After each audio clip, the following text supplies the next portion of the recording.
Kenapa itu Pak dibunuh Pak? Nggak tahu Pak, spontan aja Pak. Tadi katanya ada kata-kata yang menyakitkan, emang omongannya apa sih Pak? Ya sebelum itu dia juga sering bilang Pak, katanya kalau istriku mau dikasih makan ayam atau apa gitu Pak. Halo guys, balik lagi dalam channel gua. Guys, hari ini gua akan menceritakan kasus pembunuhan seorang wanita yang dibunuh oleh tetangganya sendiri. Mirisnya, korban ini merupakan teman dekat dari istri pelaku. Bagaimana kronologi cerita pada kasus ini? Yuk kita simak videonya.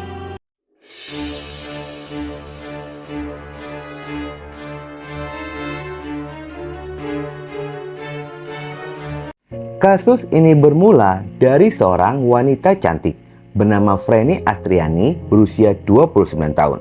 Dia merupakan anak dari ibu dan bapak Wationo berusia 57 tahun. Freni telah memiliki suami yang bekerja sebagai seorang TKW di Malaysia dan mereka pun telah dikaruniai 2 orang anak. Anak pertamanya berusia 10 tahun, anak kedua berusia 4 tahun. Freni tinggal bersama dengan kedua anaknya dan orang tua di Dusun Babakan Pekon Sudimoro, Kecamatan Semaka, Kabupaten Tanggamus, Lampung. Menurut tetangga sekitaran, Freni ini dikenal sebagai sosok yang sangat supel dalam pergaulan, ramah dan aktif di berbagai kegiatan lingkungan rumahnya. Diketahui, Freni ini masih membantu perekonomian keluarga dengan cara berjualan pakaian di sosial media. Selain itu, di dalam keseharian, Freni mengantar jemput kedua anaknya ke sekolah, serta membantu kedua orang tuanya mengurus rumah. Oleh karena itu, warga sekitaran pun mengenal sosok Freni ini sebagai anak yang berbakti kepada kedua orang tuanya.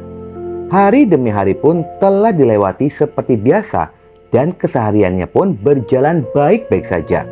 Hingga suatu ketika, hari Sabtu, tanggal 16 Desember 2023, sekitar pada jam 12 malam. Sebelum tidur, Wationo selalu mengecek sapi-sapi miliknya dengan mengunci pintu dan mematikan lampu kandang. Setelah itu pun dirinya langsung masuk ke dalam kamar untuk tidur. Tidak berselang lama, sekitar 30 menit kemudian, tiba-tiba Freni berteriak histeris. Wationo yang mendengar teriakan itu bergegas beranjak dari tempat tidurnya mencari keberadaan dari Freni, yang ternyata sumber teriakan itu berasal dari belakang rumah. Namun saat ayahnya hendak keluar rumah melalui pintu belakang, ternyata pintunya terkunci, sehingga dia pun harus melewati pintu depan. Dan Wationo pun sangat terkejut ketika melihat tubuh anaknya telah tersungkur di samping rumah dalam kondisi penuh luka dan bersimbah darah. Wationo langsung membawa tubuh anaknya ke dalam rumah sambil berteriak memanggil sang istri. Wationo meminta pertolongan kepada warga sekitaran. Sontak saja teriakan itu memancing warga berdatangan ke rumahnya. Warga pun berinisiatif membawa tubuh Freni menuju rumah sakit terdekat untuk diberikan pertolongan pertama. Namun setibanya di rumah sakit, ternyata Freni telah dinyatakan meninggal dunia dengan beberapa luka pada bagian tubuhnya. Kabar duka ini pun langsung diberitahu kepada suaminya yang sedang berada di Malaysia. Kepergian Freni, kedua anaknya pun harus siap menjalani hari-harinya tanpa seorang ibu. Setelah menjalani pemeriksaan pada jam 04.30 waktu subuh, tubuh Freni dibawa kembali pulang oleh keluarga. Melihat kronologi awal Freni ditemukan, ditambah lagi luka pada bagian tubuhnya, sudah dipastikan kejadian ini merupakan pembunuhan. Dan pada jam 7 pagi, pihak keluarga segera melaporkan kejadian itu ke Polsek Semaka. Setelah menerima laporan, tim Inafis bersama Satreskrim Polres Tanggamus langsung menuju ke tempat kejadian untuk melakukan olah TKP.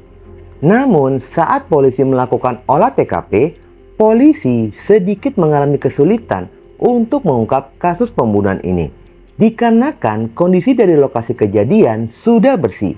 Pada saat awal kejadian itu, Wationo sempat membersihkan ceceran darah yang membuat lokasi TKP pun menjadi rusak, sehingga polisi tidak menemukan adanya petunjuk. Salah satunya tidak adanya sidik jari dari terduga pelaku di tempat kejadian.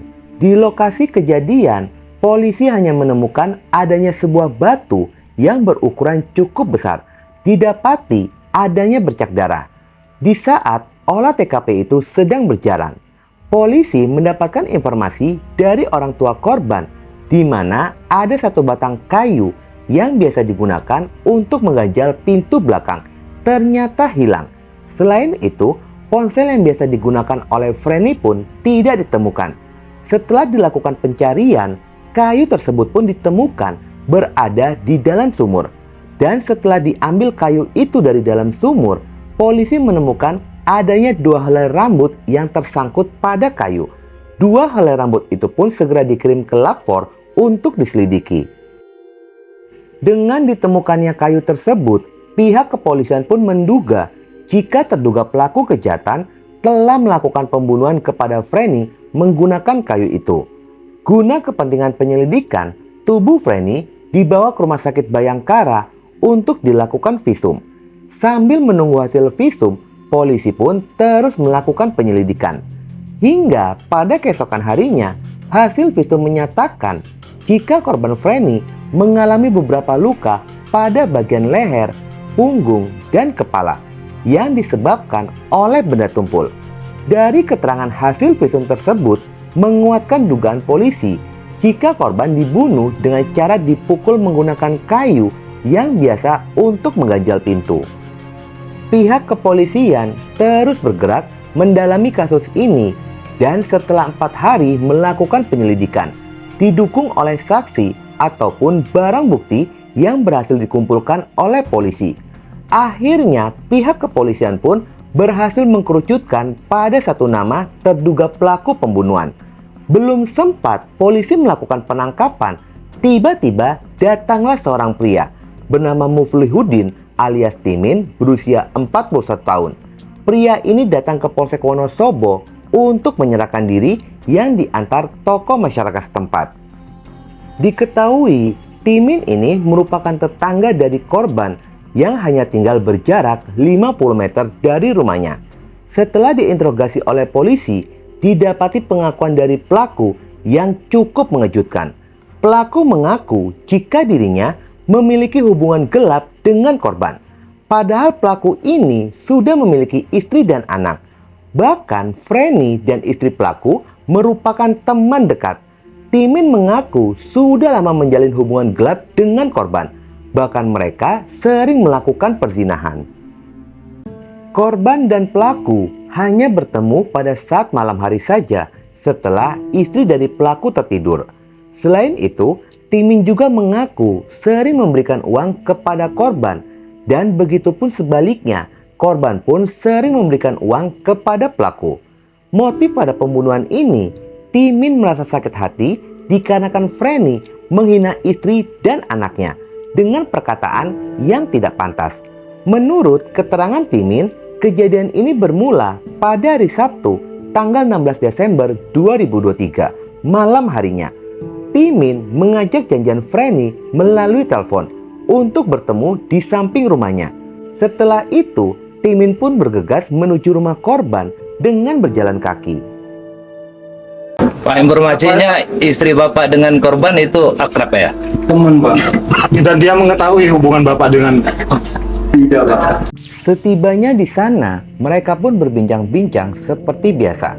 Namun, di tengah perbincangan itu, terucap dari mulut korban yang mengatakan membesarkan anak dengan uang haram. Selain itu, korban juga mengatakan istrimu gemuk dikasih makan ayam.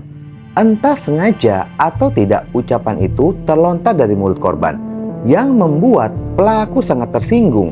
Timin yang emosi, diam-diam dirinya pun pergi mengambil batang kayu di belakang rumah korban, lalu menghampirinya kembali dan memukul 1 kali yang membuat korban terjatuh.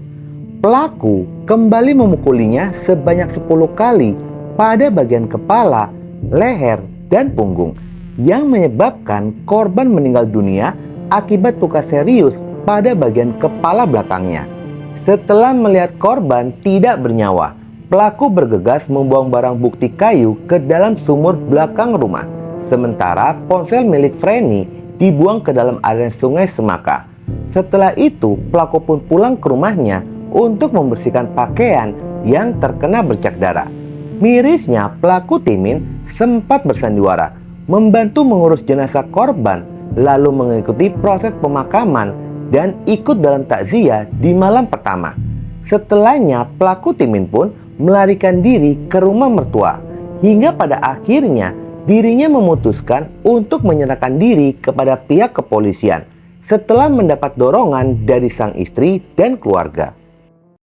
Pelaku Timin mengaku menyesal atas perbuatannya itu, bahkan dirinya meminta maaf kepada seluruh pihak keluarga dari korban atas perbuatannya itu menghilangkan nyawa selingkuhannya, yaitu Freni.